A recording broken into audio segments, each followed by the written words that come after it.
بسم الله الرحمن الرحيم.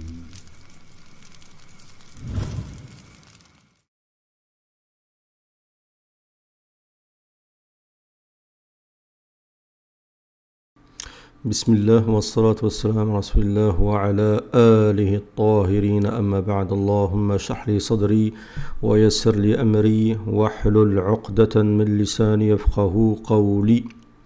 اللهم صل على محمد وعلى آله الطاهرين. Donc ici une vidéo d'un shir turc, sûrement un khoja, donc un imam, qui je pense s'appelle soit Alayna Nour, ou soit c'est Alayna Nour, c'est le nom de celle qui l'interpelle. Wallahu a'lam. Donc on va décrypter cette vidéo et normalement c'est traduit en arabe, donc je vais essayer de lire ce qui est marqué, la traduction en arabe. Bismillah. Selamun aleyküm, nasılsınız? Kapanma ayeti ilk başta erkeklerin neresine inmiştir?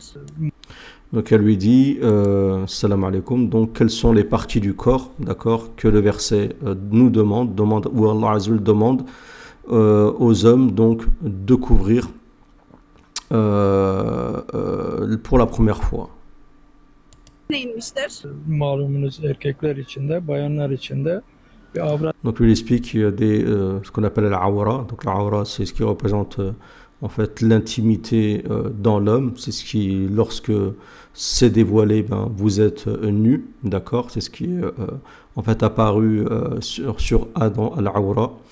Après la désobéissance, donc il dit que la awra est différente selon les femmes et les hommes. Il faut savoir aussi que c'est différent selon lorsque les hommes sont en face d'hommes, de femmes, ainsi de suite, et selon si les femmes elles sont entre elles ou si elles sont face à des hommes. Erkeklerin diz kapağı altıyla göbek. Donc il dit concernant les hommes, donc la awra et d'as-surra, donc du nombril jusqu'au genou. Là aussi, bien sûr, il y a de divergences. Est-ce que le nombril fait partie de la awra ou non? Est-ce que le genou comprend la awra ou non? Même concernant du nombril jusqu'au genou, là aussi, il y a une divergence très méconnue. Je me suis rendu compte dans les pays arabes, chez les musulmans d'une manière générale, concernant donc la awra. Est-ce que la cuisse est une awra ou pas? Beaucoup vous diront que donc la cuisse est une awra, toute la cuisse. Et alors que nous avons des hadiths du prophète sallallahu alayhi wa sallam où le prophète a parfois dévoilé son qamis, a soulevé son qamis en présence de certains compagnons au point de dévoiler la moitié, une partie de sa cuisse, comme il l'a fait devant Abu Bakr et Omar. Mais lorsque Uthman est venu, Uthman était quelqu'un de très pudique, on va dire à l'extrême, mais même dans l'extrême, c'est bien d'être très très pudique. Et c'est pour ça que le prophète a recouvert donc sa cuisse.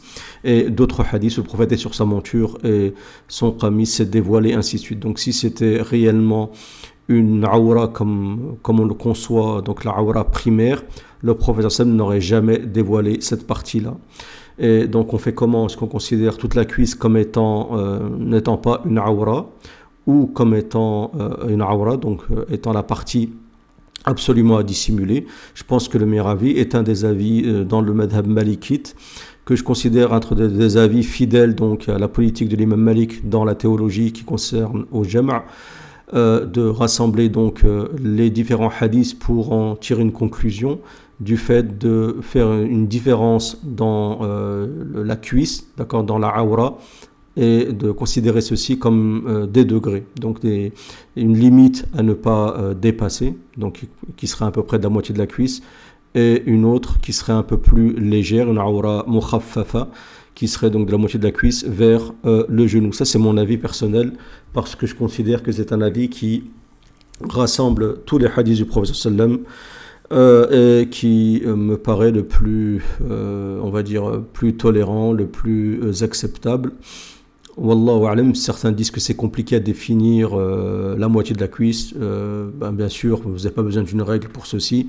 Hein, c'est pas au centimètre près, c'est selon. Après, il y a autre chose qui joue. Il y a aussi al-urf, donc les us et les coutumes, ainsi de suite. D'accord, mais il faut que les musulmans prennent en compte et comprennent qu'il y a des divergences théologiques et que si par exemple vous n'acceptez pas que votre bermuda soit au-dessus du genou, ben, il faut bien comprendre qu'il y a des divergences chez les théologiens, et que certains théologiens considèrent par exemple que le nombril ne fait pas partie de la aura. Donc si quelqu'un a son short légèrement sous le nombril, c'est pas la peine de lui sauter dessus, parce qu'il y a des avis, surtout de surcroît si lui est de cet avis théologique. Donc avant, comme le dit Ibn al-Jawzi dans son livre Talbis Iblis, avant d'aller réprimander les gens et de faire al-amr ma'aruf wa nahy al-munkar, le fait de conseiller le bien et de déconseiller le mal, de connaître d'abord les avis divers théologiques pour ne froisser personne et surtout ne pas être en contradiction avec la vérité, car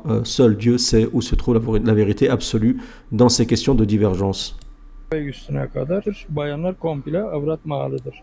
Donc là, il dit que la femme est totalement une aura, c'est-à-dire qu'elle doit se couvrir totalement. Là aussi, encore une fois, divergence entre les savants. Beaucoup de théologiens divergent, même au sein des mêmes écoles. Certains considèrent que la femme doit couvrir son visage, les mains, tout le corps entier. Certains, désengagent les pieds là-dedans. D'autres disent que vous pouvez laisser apparaître le visage et les mains, comme c'est l'avis du Cheikh Al-Albani, rahimahullah, et beaucoup de savants d'ailleurs dans les différents madhahib, et c'est mon opinion personnelle, d'accord. Et donc voilà. Mais il y a un avis comme ça, c'est pareil, c'est pas la peine d'aller fustiger les gens, une femme qui montre son visage et ses mains. Et même si elle porte par exemple des habits qui la couvrent bien, même s'ils sont de couleur, d'accord, c'est pas la peine d'aller la fustiger en disant que tu contredis ce que le prophète a dit, parce que vous considérez que la femme doit se couvrir entièrement, car c'est une question de khilaf. Chacun a des arguments, et je considère que c'est pour moi part un khilaf mu'tabar, un khilaf acceptable, d'accord, de part et d'autre. Donc ça, je pense que c'est une question de seuil. Il y a une limite, d'accord, à respecter minimum, un seuil minimum, et ensuite il y a le top, comme les épouses du prophète qui se couvraient partiellement le visage ou entièrement le visage, d'accord. Ça, c'est mon avis, wallahu a'lam. Donc ça aussi, il faut le souligner. Parce que faut le savoir que dans le madhab d'Abu Hanifa, je ne sais pas si ce shir turc est hanafite ou shafi'ite, mais je pense qu'il est hanafite. Certains considèrent que la femme doit porter ce qu'on appelle le niqab, d'accord. C'est pour ça qu'en Syrie, vous avez énormément de personnes qui se couvrent. Certaines femmes laissent même seul un œil apparaître, comme ça se faisait à l'époque en Algérie, dans les pays du Maghreb avec Al-Hayk. Yani şu an siz avrat mağalına muhalefet yapıyorsunuz geyiminizde. Doğru hocam, evet, bunun farkındayım. Ne yazık ki ben de öyle bir hata yapıyorum. Allah affet.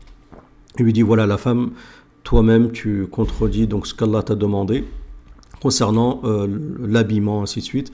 Et elle répond avec modestie, ça c'est une bonne qualité de dire je sais ceci, shir, je le fais et je sais que c'est une erreur et je demande à Allah de me pardonner, qu'Allah Azza wa Jal Inch'Allah lui pardonne et la guide. En tout cas, c'est une bonne réaction, d'accord.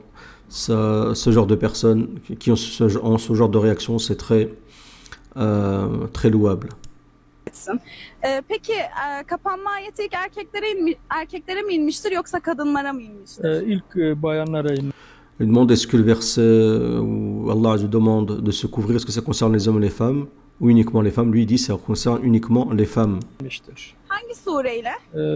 Süreyi şu an hatırlamıyorum. Allah Celle Celaluhu buyuruyor Peygamber Efendimiz'e ey Habibim ümmetinin bayanlarına, kadınlara yani söyleyin cilbaplarını. Donc lui il dit, je ne me rappelle plus du verset dans lequel quelle sourate se trouve ce verset, mais le verset c'est ô prophète, dis à tes épouses, d'accord, à tes filles et aux femmes des croyants de répandre sur elles donc un jilbab, ce qui couvre donc entièrement, donc on va dire la poitrine, qui couvre le corps. Le jilbab à la base c'est comment dire, tout ce qui concerne en fait la partie, tout le corps en fait, à partir du haut, de fait de répandre donc un grand voile, d'accord. Là aussi, les savants divergent. Est-ce que ça veut dire qu'on part du haut vers le bas, donc on couvre le visage, ou est-ce que c'est uniquement donc la partie qui concerne la poitrine, ainsi de suite. Tepelerinden aşağı ta topuklarına kadar sarkıtsınlar. Cilbabın Kur'an-ı Kerim'deki manası çarşaftır. Evet. Donc il dit que le jilbab c'est un charchaf. Alors je sais pas ce que c'est en turc. Peut-être les Turcs me diront ce que c'est un charchaf.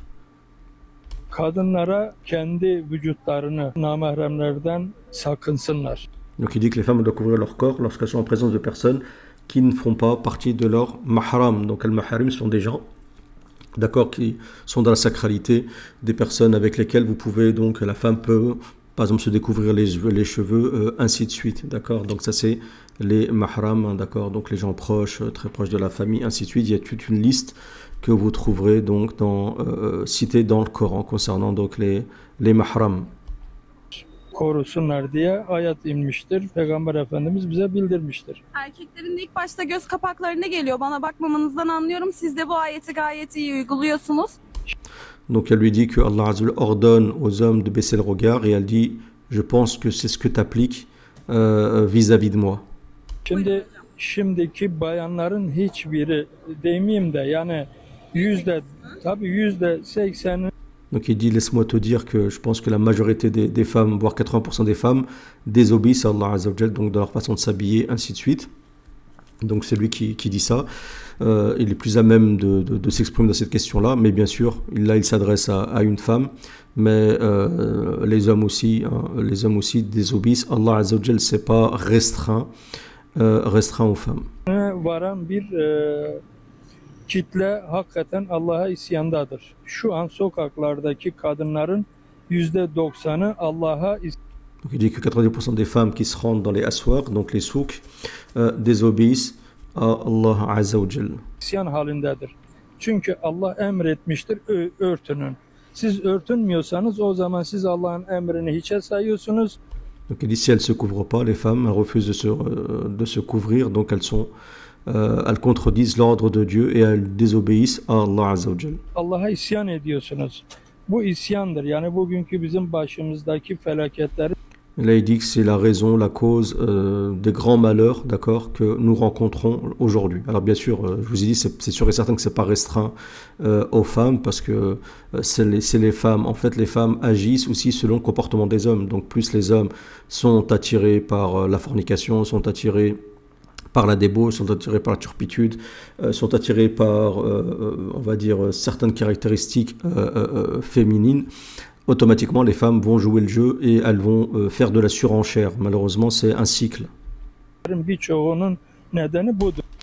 la vidéo, elle est finie. Voilà, donc c'était une vidéo que j'ai trouvée intéressante. D'accord, elle change un peu. C'est bien de voir des chiites s'exprimer un peu de différents pays. Et connaissant les Turcs, d'accord, surtout durant mon enfance, je peux vous dire que les gens comme ça, les Khoja, en général, de ce que j'ai vu, sont bien plus sérieux dans la religion que les chiites chez les Arabes. C'est mon opinion personnelle, en tout cas c'est ce que j'ai vu moi de mes yeux.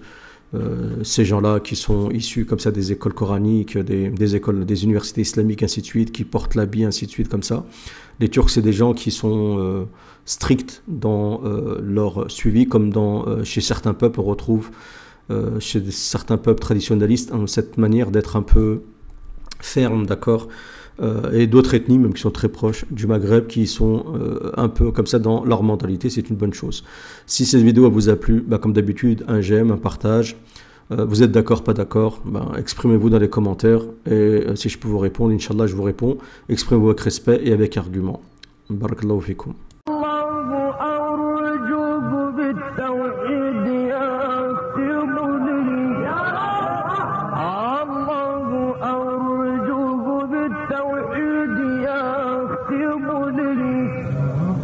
عند الممات وهذا منتهى